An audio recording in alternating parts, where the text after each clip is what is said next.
విద్యార్థుల్లో ఏకాగ్రత, క్యాంపస్లో క్రమశిక్షణ పెంపొందించడమే లక్ష్యంగా బాసర ఐఐటి యాజమాన్యం కీలక నిర్ణయం తీసుకుంది.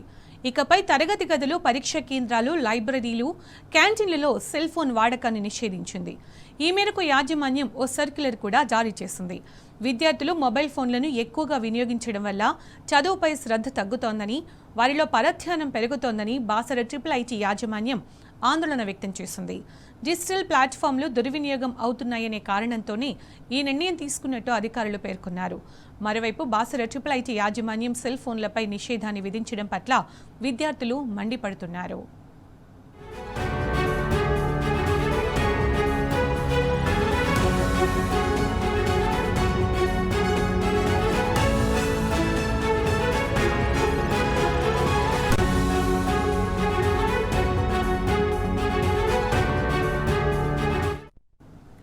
ఇక ఇదే అంశానికి సంబంధించిన మరింత సమాచారం మా ప్రతినిధి రాజు ద్వారా తెలుసుకుందాం.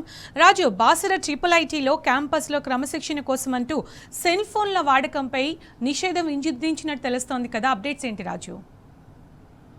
ఇంకా నిర్మల్ జిల్లాలోని బాసర ఐఐటిలో క్రమశిక్షణ చర్యల్లో భాగంగా సెల్ ఫోన్ వాడకాన్ని నిషేధిస్తూ యాజమాన్యం ప్రత్యేకంగా ఉత్తర్వులు జారీ చేయడం జరిగింది. ప్రత్యేకంగా డైనింగ్ హాల్ వద్ద భోజనం చేసే ప్రాంతంలో, అలాగే తరగతి గదుల పరిసర ప్రాంతాల్లోనూ, తరగతి గదిలోను, అలాగే లైబ్రరీ, ఎగ్జామినేషన్ సెంటర్లలో, ఎగ్జామినేషన్ సెంటర్ సమీప ప్రాంతాలలో కూడా ఈ సెల్ ఫోన్లను వాడకాన్ని నిషేధిస్తూ ప్రత్యేకంగా ఉత్తర్వులు జారీ చేయడం జరిగింది. ప్రధానంగా యాజమాన్యం ఈ సెల్ ఫోన్ల వాడకాన్ని నిషేధిస్తూ ఉత్తర్వులు చేయడానికి ప్రధాన కారణంగా విద్యార్థుల ఏకాగ్రతను కాపాడేందుకు ఎక్కువగా సెల్ ఫోన్ వాడకం వల్ల విద్యార్థులు ఏకాగ్రత కోల్పోతున్నారని, అలాగే చదువు పట్ల కూడా అంతగా దృష్టి సారించడం లేదని, ఎక్కువ సమయం సెల్ ఫోన్లోనే గడుపుతున్నారని తమ దృష్టికి వచ్చిందని, అందులో భాగంగానే తాము ఈ క్రమశిక్షణ చర్యకు చేపట్టడం జరిగిందని ప్రధానంగా యాజమాన్యం ఒక ప్రకటన విడుదల చేయడం జరిగింది. అయితే యాజమాన్యం తీసుకున్న నిర్ణయం పట్ల విద్యార్థులు తీవ్ర ఆందోళన వ్యక్తం కావడం జరుగుతుంది. జూన్ 14వ తేదీన భోజనంలో బొద్దింక రావడంతో విద్యార్థులు ఆ భోజనంలో వచ్చిన బొద్దింకకు సంబంధించిన ఫోటోలను, అలాగే వీడియోని సోషల్ మీడియాలో పెట్టడం వల్ల చాలా వైరల్ గా మారడం జరిగింది. దీంతో యాజమాన్యం నాణ్యమైన భోజనం అందించడంపై దృష్టి సారించకుండా కేవలం ఈ విద్యార్థులను కట్టడి చేయాలని ఒక ఏకైక ఉద్దేశంతో ఈ చర్యకు పూనుకున్నట్టు విద్యార్థులు ఆరోపిస్తున్నారు.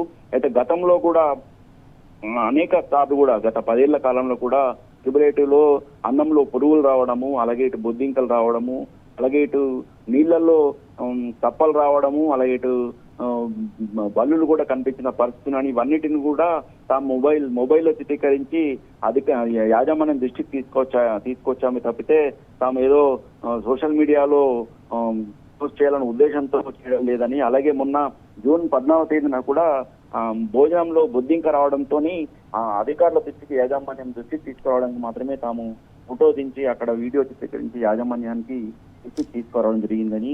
అయితే ఇప్పుడు మాత్రం అంటే ఒక క్రమశిక్షణ చర్య పేరుతో ఏకంగా మొబైల్లను నిషేధించడం పట్ల మాత్రం విద్యార్థులు ఆగ్రహం వ్యక్తం చేయడం జరుగుతుంది.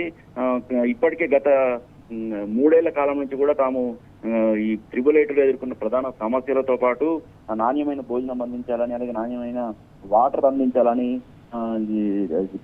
వసతులు మెరుగుపరచాలని, ఆసుపత్రుల్లో సదుపాయాలు మెరుగుపరచాలని, ఇలా ఎన్నో డిమాండ్లు చేసినప్పటికీ కూడా ప్రభుత్వం ఏ ఒక్క డిమాండ్ కూడా పరిష్కరించకుండా ఇలా తమపై ఒక క్రమశిక్షణ చర్య పేరుతో సెల్ ఫోన్ నిషేధించడం పట్ల సరైన పద్ధతి కాదని, ఇప్పటికే ఈ బాసర ఐఐటిలో 9,000 మంది విద్యార్థులు ఉంటున్నారని, వీళ్ళందరికీ కూడా నాణ్యమైన భోజనం అందించడంలో పూర్తిగా యాజమాన్యం ఇప్పటికీ విఫలమైందని, ఈ కాంట్రాక్ట్ సంబంధించిన భోజనంకి సంబంధించిన కాంట్రాక్ట్ గడువు ముగిసినప్పటికీ కూడా గడువును పెంచుతూ పాత కాంట్రాక్టర్లకే వారిపై ఎన్నో ఆరోపణలు వచ్చినప్పుడు పాత కాంట్రాక్టర్లకే ఈ భోజనం సంబంధించిన క్యాటరింగ్ అప్పగించడం పట్ల కూడా వాళ్ళు తీవ్ర అభ్యంతరం వ్యక్తం చేయడం, గతంలో ఆందోళనను సోషల్ మీడియా ద్వారా ప్రకటన చేస్తూ యాజమాన్యాన్ని ప్రశ్నించడం జరిగింది.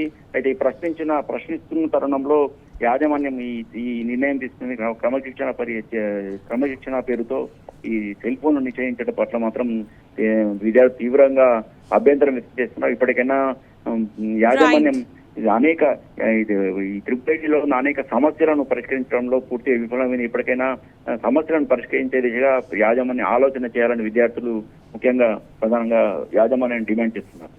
Thank you Raj.